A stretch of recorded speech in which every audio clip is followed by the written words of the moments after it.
राज्याचे उद्योग आणि मराठी भाषा मंत्री आणि रत्नागिरी जिल्ह्याचे पालकमंत्री नामदार उदय सामंत यांनी रत्नागिरी संगमेश्वर मतदारसंघातील कुणबी समाजाला दिलेल्या वचनाची पूर्तता केली आहे। जाकादेवी पंचक्रोशी कुणबी विकास मंडळ खालगाव येथील कुणबी समाजाचे किसान भवन इमारतीचं लोकार्पण नामदार उदय सामंत यांच्या हस्ते पार पडलं।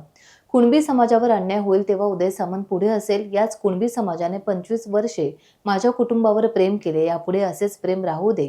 मी कुणबी समाजाचा नसताना 5 वेळा मला निवडून दिले, त्यामुळे माझे हे कर्तव्य आहे, असे मत नामदार सामंत यांनी व्यक्त केले।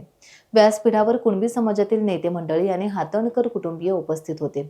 नववर्षाच्या पहिल्या दिवशी पार पडलेल्या किसान भवनाच्या उद्घाटन सोहळ्याला कुणबी बांधवांची मोठ्या संख्येने उपस्थिती लाभली। अनिलजी, आज मनापासून माझ्यासारख्या कार्यकर्त्यांना देखील समाधान आहे की या किसान भवनाचं लोकार्पण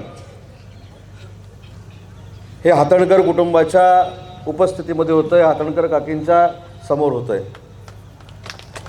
त्यांच्या बाजूला बंधू वारिसे बसलेले आहेत, इकडे रामभाऊ बेंडलांचे चिरंजीव बसलेले आहेत आणि असे अनेक दिग्गज आज या व्यासपीठावर आहेत। आमचा संदीप मांगडे देखील आहे, बाळ मांगडेंचा मुलगा जो या मंडळाचा अध्यक्ष आहे, संजय केंद्रे, तो देखील सुभाष केंद्रे साहेबांचा चिरंजीव आहे।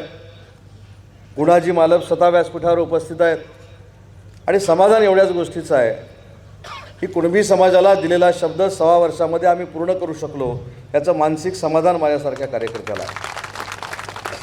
पण खंत देखील आहे, या सभागृहाची मुहूर्तमेढ ज्यांनी रोवली ते बाळासाहेब मांगडे असतील, सुभाष केंद्रे असतील, अशी दिग्गज मंडळी ज्यांनी 1999 सालापासून माझ्यासारख्या कार्यकर्त्याला सहकार्य करण्याची, आशीर्वाद देण्याची भूमिका घेतली, ती आज व्यासपीठावर नाही। ज्या मोर्चाला मी येऊ शकलो नाही, त्या मोर्चाला मी येऊ शकत नाही, हे देखील मी सांगितलेलं होतं, बरोबर ना?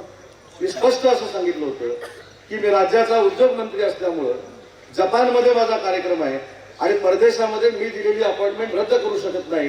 तिथनं मला 5 लाख कोटीची इन्व्हेस्टमेंट आणायची आहे, त्याच्यामुळे मी तुमच्या सोबत आहे, परंतु त्या मी मोर्चाला येऊ शकत नाही, हे अनिलजी ऑलरेडी मी सांगितलं होतं। जरी मी मोर्चाला आलो नसलो तरी आज या व्यासपीठावरनं सांगतो की ज्यावेळी कुणबी समाजावर, किल्लोरी कुणबी समाजावर अन्याय होईल तरी तुमच्या सगळ्यांच्या पुढं उदय सामंत असेल, हा माझा शब्द आहे।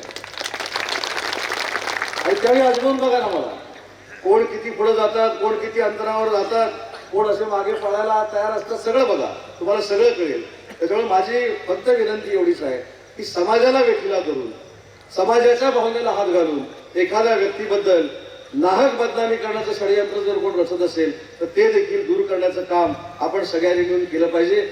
या सभागृहासाठी ज्यांनी ज्यांनी मदत केली त्यांचं खरं तर पहिलं कौतुक केलं पाहिजे। ज्यांनी जागा दिली त्यांचं तर सगळ्यात मोठं कौतुक केलं पाहिजे। त्यांना जर माहिती असतं पूर्वी की जाकादेवीच्या पुढे जिंदाल प्रकल्प होणार आहे तर ती त्यांनी जागा देण्याचा देखील विचार केला असता, पण कुणबी बांधवांमध्ये अशी विचार करण्याची पद्धत देखील नाही। अशी जागा त्यांनी फुकट देऊन कुणबी भवन बांधण्यासाठी प्रयत्न केले, माझ्यापेक्षा त्यांचं श्रेय आहे। मी ज्यांची ज्यांची नावं घेतली त्यांचं हे श्रेय आहे आणि म्हणून या कुणबी भवन बांधण्याचं श्रेय मला असेल, संतोष तावडेला असेल किंवा चंदन खानविलकरला असेल, की द्यायची आवश्यकता नाही। जे मी सांगितलं, तुम्ही मला सलग 5 वेळा जर निवडून दिलं नसतं तर हे किसान भवन उभं राहू शकलं नसतं। आणि म्हणून खऱ्या अर्थानं किसान भवन बांधण्याचे हक्कदार जर कोण असाल, किसान भवन बांधण्याचं खरं श्रेय जर कोणाला असेल तर ते उदय सामंतला नाही, जमलेल्या हजारो लोकांना आहे। एवढंच या ठिकाणी नम्रपणानं सांगतो, जसं प्रेम गेली 25 वर्ष राजकारणात माझ्या कुटुंबावर आणि माझ्यावर तुम्ही केलेलं आहे, तसंच प्रेम भविष्यामध्ये आपलं राहू दे, एवढीच प्रार्थना आपल्याकडे करतो। आणि भविष्यामध्ये कुणबी समाजाच्या अडीअडचणीसाठी जे जे काय करावं लागेल ते तुमचा एक सहकारी म्हणून माझ्याकडनं केलं जाईल, हा शब्द देतो आणि थांबतो। जय हिंद, जय महाराष्ट्र। टाइम्स डिजिटलला लाईक करा, शेअर करा, सबस्क्राईब करा आणि बेल आयकॉन दाबायला विसरू नका। Times digital.